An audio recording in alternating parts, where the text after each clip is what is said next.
All right, boys and girls, ladies and gentlemen, welcome back to another video. Happy Monday. I hope your week is off to a good start. So I wanted to jump on here and really just record a super tactical video, something that you can implement into your business pretty much straight away that's going to increase your revenue, which we all love, right?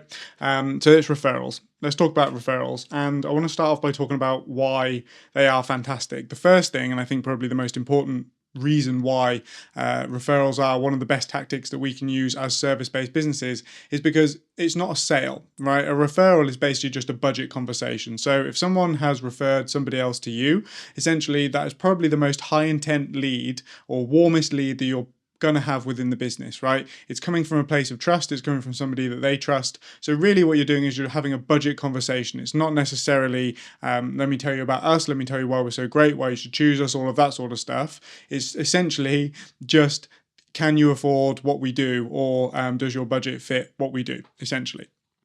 Another great point is that the clients tend to be similar. So that people really only hang around with circles in people similar to them, or most of the time people do anyway. So what you'll find is that if you love working with a particular client and they refer somebody else to you, that person is likely going to be very similar to the client that you love working with, and the working relationship that you have with those two people is likely to be very similar. There are cases where this isn't kind of the norm, but for the most part, and in my experience, what I found is that, yeah, if people refer a friend or a colleague or a tangential business to you, they're likely going to be very similar, either in personality or the way they like to work or the results that they're particularly looking for. There's going to be patterns and similarities between those people.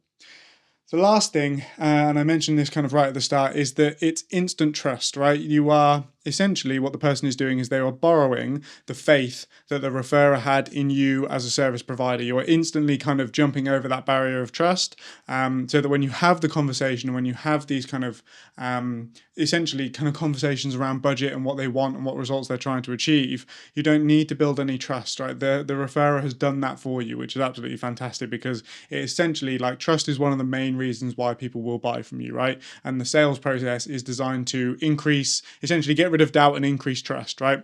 That's all that a sale is trying to do. But we don't need to do that in a referral conversation, which is amazing. There are, however, a few issues with referrals that I also want to talk about as well. The main one is that they're just inconsistent, right? You don't know where they're going to come from, when they're going to come through, what the budget's going to be. Like, you have no idea about all of these different things. So for one, they're inconsistent. And then as a kind of a result of that, they're just really hard to track, right? Another thing is that sometimes it can feel a bit beggy to constantly be asking your customers for referrals. Maybe you don't find that, but for me, I've always found that asking for referrals in one way kind of sounds like I'm not busy enough, I need more work. That may just be a paradigm of mine that I need to sort out, really. But they always do feel a little bit insincere when you ask for testimonials, which can be a bit of a negative, to be honest. Another thing is that it does nothing for the person that is referring somebody else to you. So in this situation, in this kind of hypothetical scenario where somebody is referring somebody else to you, it benefits the person that's being referred because they're going to get to work with somebody who's hopefully really good and can get good results for their clients. And it also benefits you because you're getting another client. But it really doesn't do anything for the person who made it all happen, who is the referrer, right? So ultimately, there's only so many times that they're going to do that, because people innately just act out of a selfish nature, right? That's kind of the way that we're wired as human beings. People can say that we don't, but we definitely do. So really, maybe the first time, the second time that somebody kind of refers a couple of people to you, they're going to stop doing it. It's going to kind of tail off at some point because they're not getting anything from this, right? And that's kind of the point that I'm trying to make. Like, you're basing all of the tactics around the referral on somebody else's goodwill, which is ultimately like an inconsistent system for growth in terms of kind of getting new clients into the business, right? So the question then becomes, how do we take something that is fantastic but really inconsistent and turn it into something that can be consistent and is a repeatable system for growth, right? Well, what we have to do is we have to incentivize it. Now, let's have a look at the definition for incentivize, just so we're kind of crystal clear on this. So the Google definition for incentivize: motivate or encourage someone to do something, right? I don't know if you can see that. So how do we motivate or encourage our current clients to take the action of referring somebody to our business? this is something that I thought about for a couple of months, and then I'd basically just developed a referral program within our business. And I'm going to talk you through our referral program so you can see exactly how it works with no gatekeeping, right?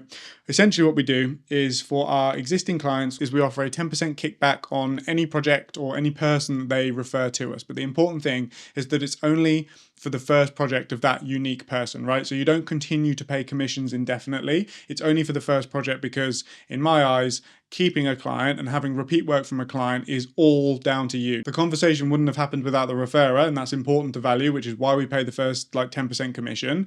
But every single project that comes after that from that person that they referred, you don't pay commissions indefinitely, basically. You don't then pay 10% on everything from that person moving forward. There is also unlimited referrals for a client. So if they want to refer 100 people to you and then pick up all of those 10% kickbacks, that's absolutely fantastic and that should be encouraged, right? But again, it's only for the first project of that person.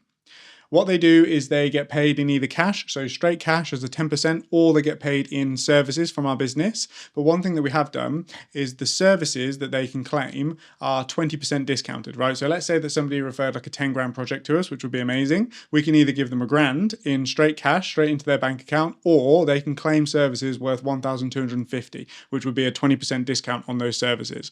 The reason why we're doing this is that we're taking the incentive one step further in that we are incentivizing the referrer to keep the cash within our business and essentially have more work and more projects, which the both of you should want really. But if they want it in straight cash, they can have it in straight cash. The commissions are then only paid once the referral project, right? So the person that they referred to you, once that project is completely settled up. So once you've received 100% of that cash, it could either be 100% up front, it could be 50-50, it could be 4 lots of 25, however your payment systems work, you only pay the commissions once you've received all of the cash from that project. Otherwise, you're just leaving yourself open to risk, right?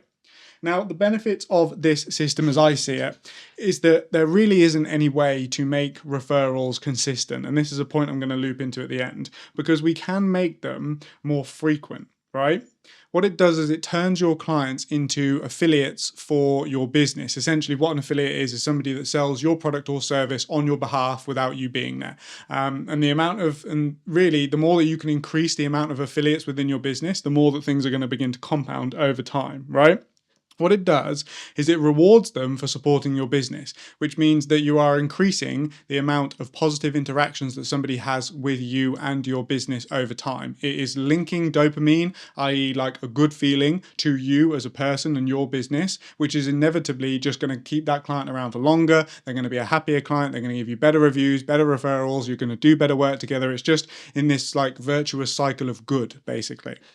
What it does, and I mentioned this right at the start of the video, but I believe that humans are innately selfish and that we do things out of a selfish place, even like philanthropy, right? People really, I believe anyway, only do good things because it internally makes them feel good about themselves, you know?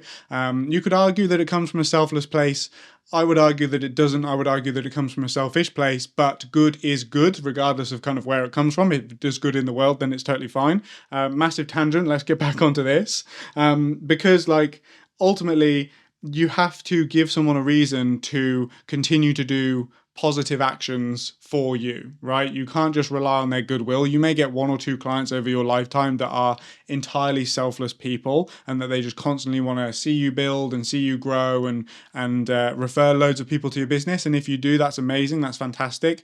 But if we can get a referral from every single client, what you're going to do is you're going to compound the amount of kind of referrals within your business, right? So if every person that you work with, if they refer one person to you and then that person refers another person to you, you're building this network, you're building this kind of compound of new people coming into the business that are, again, if you remember back to the start of the video, very similar in their nature.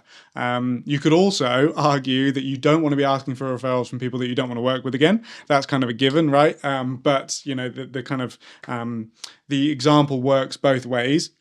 But essentially, we're looking to build a compound effect in our business that makes a inconsistent system consistent over time, right? Now, hopefully that makes sense. But basically what I mean is that if you're getting a constant kind of repeat referral program happening, or repeat referrals happening kind of through the business, then ultimately we are making that system more consistent, because what we can do is we can go in and we can track it. We can say, let's say this month we sent out 20 referral requests, we got 5 referrals come through, and then 3 of those referrals actually signed a project with us, right? This is how much it cost us in terms of the commissions that we paid out. This is how much we made. This is how much we made in profit. Or you can really begin to kind of dial all this in from a systematic perspective, which means that whenever you're essentially kind of asking for referrals, that 30% or 20% or 10% or whatever it might be of those people may come through at an average order value of X amount of revenue. You can begin to kind of predict these things and kind of walk out into the future what that may look like, right? That's my whole point, is that you can make things consistent over time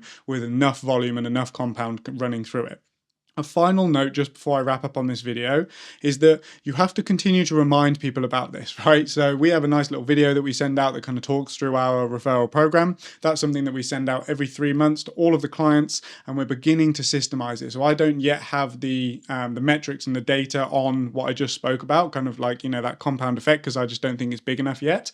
But we will be able to do this once we pump enough volume through this system. And the last point that I want to make with this video is that because it is not selfish, so because you're not purely asking from a selfish place, you are giving the client something as a result of doing a positive action for you, then it doesn't feel beggy, right? You can continue to ask for referrals throughout the process, because ultimately, if it is successful, then your client also gets something back from it. So that is everything for this video. Hopefully it all makes sense. I went off on a few tangents, but hopefully you got kind of the main points of this video. Feel free to check out the rest, and I will see you in the next one. Goodbye.